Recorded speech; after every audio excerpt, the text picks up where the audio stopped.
Hello বন্ধুরা, আপনি কি জানেন পৃথিবীর অধিকাংশ ভ্রমণকারী একটি বিশেষ গোপন আকাঙ্ক্ষা নিয়ে থাইল্যান্ডে পা রাখে, কিন্তু তারা এখানে এসে যা দেখে তাতে তারা রীতিমতো হতবাক হয়ে যায়।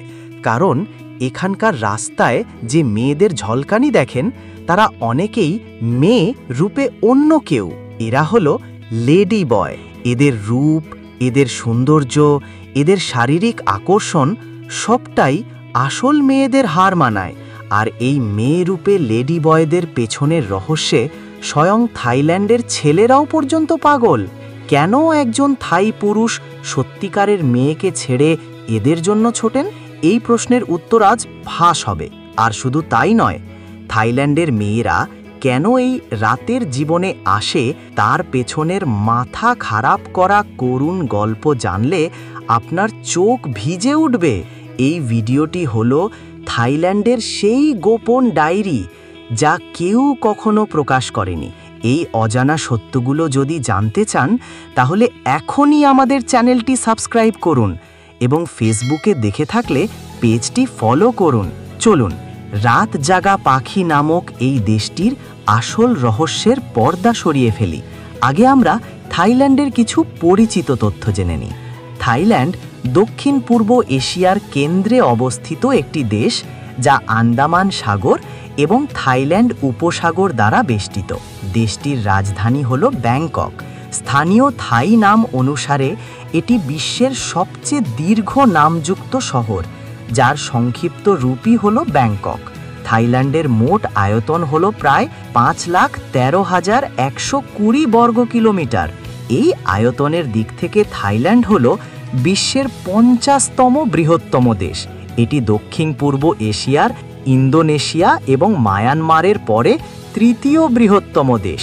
দেশটিতে প্রায় 7 কোটি মানুষের বসবাস। থাইল্যান্ড হল দক্ষিণ পূর্ব এশিয়ার একমাত্র দেশ যা কখনো ইউরোপীয় শক্তির উপনিবেশ ছিল না।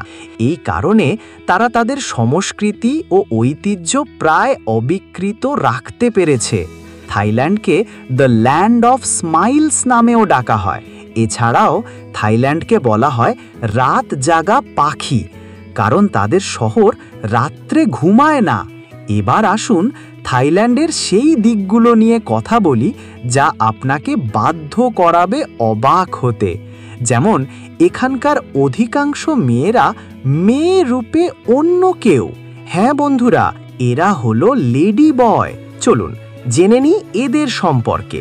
থাইল্যান্ডে লেডি বয় বা কাথই সংস্কৃতি এতটাই জনপ্রিয় যে এখানে তাদের জন্য আলাদা সুন্দরী প্রতিযোগিতা হয়। আপনি দেখলে বিশ্বাস করতে পারবেন না যে এরা জন্মগতভাবে নারী নন। এদের শারীরিক আকর্ষণ, রূপ এবং সৌন্দর্যের নিখুঁত জাদুতে পর্যটকরা তো বটেই, স্বয়ং থাইল্যান্ডের পুরুষদেরও চোখ ধাঁধিয়ে যায়। কিন্তু এখানেই লুকিয়ে আছে সবচেয়ে বড় টুইস্ট। যখন কোনো বিদেশি পর্যটক বিশেষ সঙ্গ বা শারীরিক তৃপ্তির জন্য এখানকার রূপসীদের কাছে আসে, তখন অনেক ক্ষেত্রেই সে দেখে যে তার আকাঙ্ক্ষিত নারীটি নারীই নয়। এই অবিশ্বাস্য সত্যটি তাকে রীতিমতো হতবাক করে দেয়। লেডি বয়দের প্রতি থাই পুরুষদের এমন আসক্তির কারণ কি? গোপন তথ্যানুসারে থাইল্যান্ডে লেডি বয়দের তৃতীয় লিঙ্গ হিসেবে দেখা হয়, যারা পুরুষ ও নারীর বৈশিষ্ট্যের এক অদ্ভুত সংমিশ্রণ। এই বিশেষ আকর্ষণই বহু থাই পুরুষকে তাদের দিকে টানতে পাগল করে তোলে। এদের প্রতি আকর্ষণ সমাজে এতটাই স্বাভাবিক যে অনেক ক্ষেত্রেই আসল মেয়েদের তুলনায় এরা বেশি গুরুত্ব পায়। গোপন তথ্য হলো এদের মধ্যে অনেকেই শৈশব থেকেই এই জীবনের জন্য প্রস্তুতি নেয়। এমনকি তাদের জন্য বিশেষ হরমোন চিকিৎসা ও শল্য চিকিৎসা থাইল্যান্ডে তুলনামূলকভাবে সহজলভ্য, যা তাদের এই বিশেষ রূপে পৌঁছাতে সাহায্য করে। থাইল্যান্ডের পর্যটন অর্থনীতির একটি বড় অংশ এই বিশেষ মনোরঞ্জনের অর্থনীতি বা রাতের জীবনের আকর্ষণের উপর নির্ভর করে।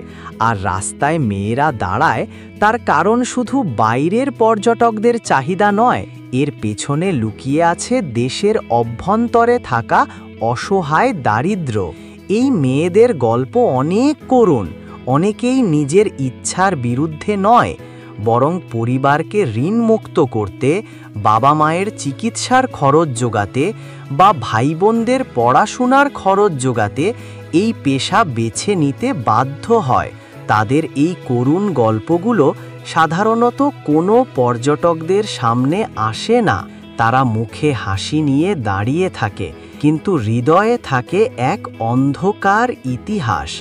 আরও অবাক করা বিষয় হলো, থাইল্যান্ডে কিছু অদ্ভুত আইন আছে যা মেয়েদেরকে এই পেশা থেকে বের হতে সাহায্য করে না, আবার তাদের সুরক্ষা নিশ্চিত করতেও ব্যর্থ। এই আইনি জটিলতা তাদের এই করুণ বৃত্ত থেকে বেরিয়ে আসাকে আরও দুষ্কর করে তোলে। এটি এক জটিল অর্থনৈতিক ফাঁদ যা থেকে তাদের বেরিয়ে আসা কঠিন।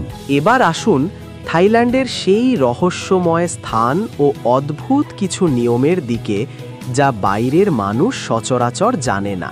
থাইল্যান্ড বিশ্বের সবচেয়ে বেশি বুদ্ধ মূর্তি থাকা দেশ হওয়া সত্ত্বেও এখানকার একটি অদ্ভুত নিয়ম হল বুদ্ধের মাথার দিকের ছবি তোলা সম্পূর্ণ নিষিদ্ধ, কারণ মাথাকে শরীরের সবচেয়ে পবিত্র অংশ মনে করা হয়। একই কারণে থাইল্যান্ডে কোনো নারীর মাথায় হাত দেওয়াও গুরুতর অপরাধ। এছাড়াও থাইল্যান্ডের গভীর জঙ্গলে এখনও এমন কিছু গ্রাম রয়েছে যেখানে লং নেকড ট্রাইব বা কায়ান উপজাতির নারীরা বাস করেন। এদের গলায় পিতলের রিং পরানো হয়, যা তাদের সংস্কৃতি এবং ইতিহাসের প্রতীক। বাইরের বিশ্বে এদের অস্তিত্ব এখনও রহস্যময়। এবং সবশেষে সবচেয়ে গুরুত্বপূর্ণ ও ভয়ঙ্কর নিয়ম হল এখানকার রাজতন্ত্রকে অসম্মান করা একটি ভয়ঙ্কর শাস্তিযোগ্য অপরাধ, যা এখনও কঠোরভাবে বলবৎ আছে। এই নিয়মটি সেখানকার মানুষের কাছে সর্বোচ্চ শ্রদ্ধার প্রতীক। বন্ধুরা, এই ছিল হাসি, রহস্য এবং করুণ বাস্তবতার দেশ থাইল্যান্ডের একটি লুকানো অধ্যায়। হয়তো কিছু তথ্য আপনার মনে আঘাত দিয়েছে, কিন্তু এগুলোই থাইল্যান্ডের এক বাস্তব চিত্র। দেশটি যেমন সুন্দর, এর ভেতরের গল্পগুলো ঠিক ততটাই গভীর। কমেন্ট করে জানান কোন তথ্যটি আপনাকে সবচেয়ে বেশি অবাক করিয়েছে। ভিডিওটি ভালো লাগলে লাইক করুন এবং বন্ধুদের সাথে শেয়ার করে দিন। দেখা হবে পরের ভিডিওতে আরও নতুন কোনো রহস্য নিয়ে। ধন্যবাদ।